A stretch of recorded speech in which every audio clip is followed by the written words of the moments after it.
Hey everybody, I can't believe it, but this is the video for week 15, which is crazy. It's our last official school week, but I just want to cover some things that you're working on now and also that are coming up in the next couple of weeks. And knowing me, I'll probably make another video for exam week, but this may be one of the last videos you watch. Oh, sorry, I just hit the mic. In any case, right now you are tweeting. Some of you, there are a few of you who are not tweeting.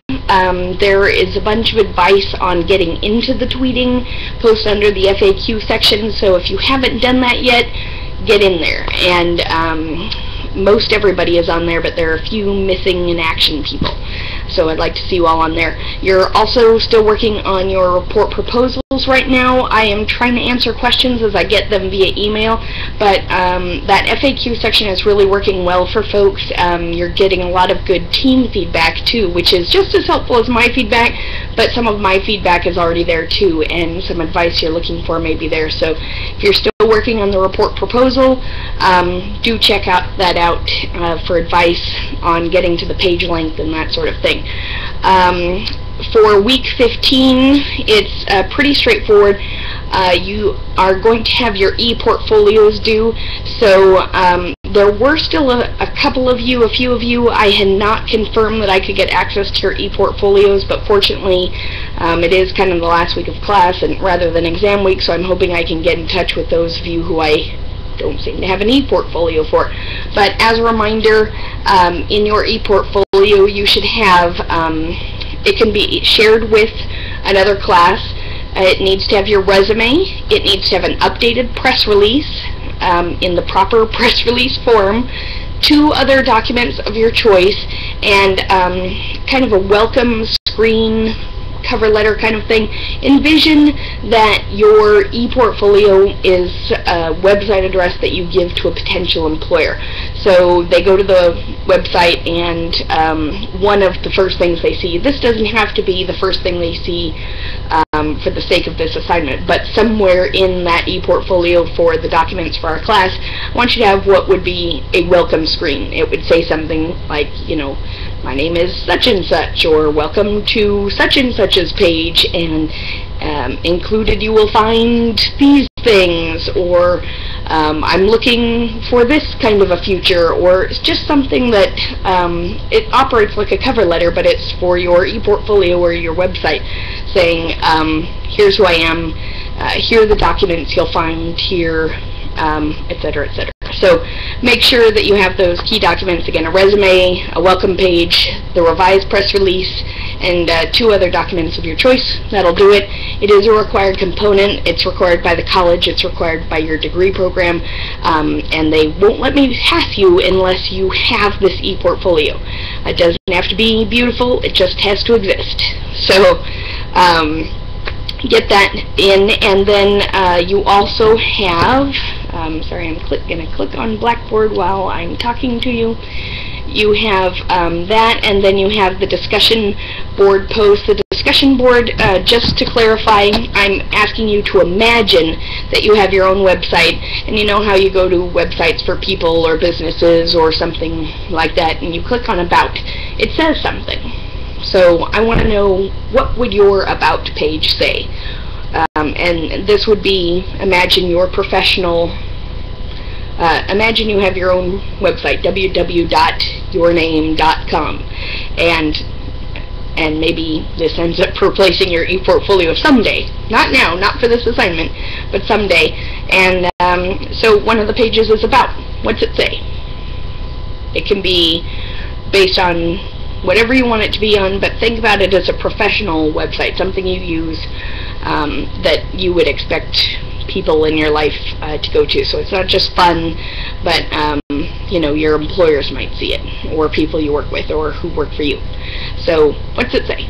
That's what I want to know in the discussion post, and you will, I've given you some things to talk about. This is one of your last chances to show me that you know what to do with an apostrophe, and any other different grammar things that you've been working on. And then The following week, you'll have a progress report. You've done those, so it's pretty straightforward. But again, this is your chance to shine, to show me you have learned to proofread for the kind of errors you have tended to make this semester. You don't have to have fixed them, but do you know how to go back and look for them? And do you? So I'll be looking for some of those in some of our last assignments.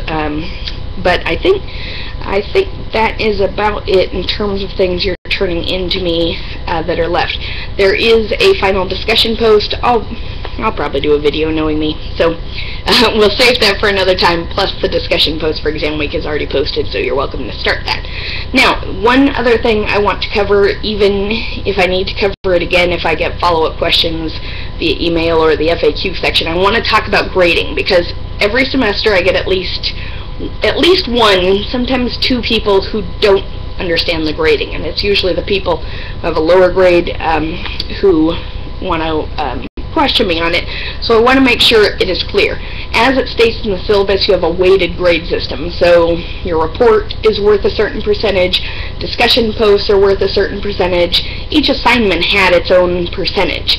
And how many points are in each section doesn't matter so much as what percentage you get. And I want to point that out because I always have somebody, as I mentioned, after the grades are in, they say, you know, I have X number of points out of X number of points, so I should have this grade. And it's not just a points-based system. That's why in the grade book you'll see it's all based on percentages. That's because that's what's important. So look, I drew a little diagram, and this is a simplified version of our syllabus. So I want to say imagine that is you know, 75% of your grade here, and then that's 25% of your grade. Let's say you earn all 1,000 points in the 25% section, but you only earn, say, 100 of the 300 points available in this section.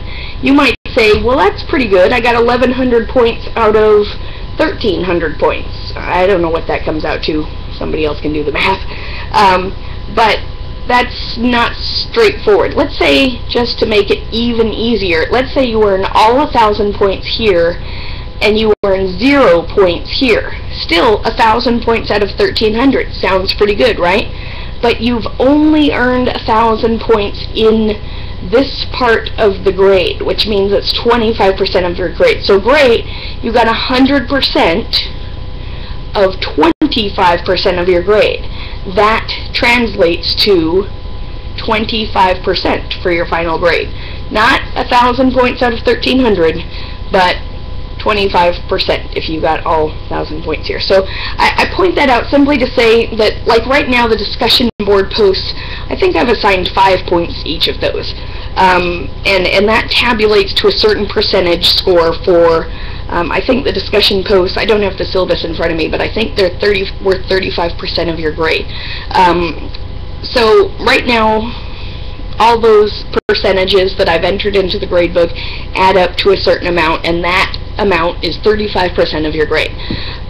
It doesn't matter whether each discussion post is worth 5 points or 50 points or 500 points or 1,000 points each. It doesn't matter. What matters is what percentage of each of them did you get, and what is that total percentage, and within that, say you got 100% on all the discussion posts, that would be amazing, then that's, say, 35% of your grade. So obviously you need some other things in addition to that to get your A, or whatever grade you're going to earn. But I just want you to understand that, because if you come to me, and obviously you'd have a more complicated thing, but you say to me, you know, I earned 1,000 out of 1,300 points, I have no idea how many points there are total, that just doesn't matter, because these 1,000 points weigh so much less than these 300 points. It's all about percentage. What percentage were you getting there? So I enter all your grades in percentages. I don't enter them in points. So again, if I change the points, Blackboard doesn't care. They know what percent of your grade is affected. I program that in there at the beginning of the semester, and I check it at the end of the semester.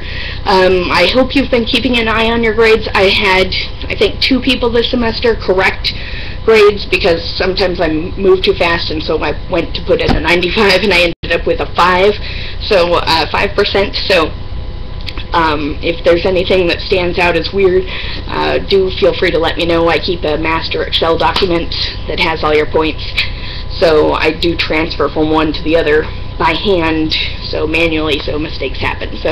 But I can go back and check that pretty easily. So I think that's about it. There may be another video if a lot of similar questions come up.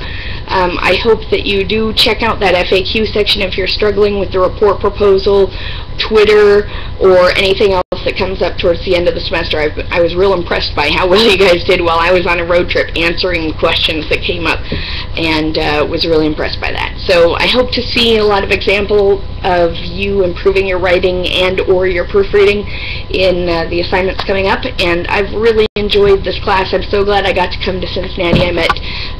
Technically I'm at 15% of the class, so that's pretty good, and it was good to be able to put some faces to names there, and I think that's about it.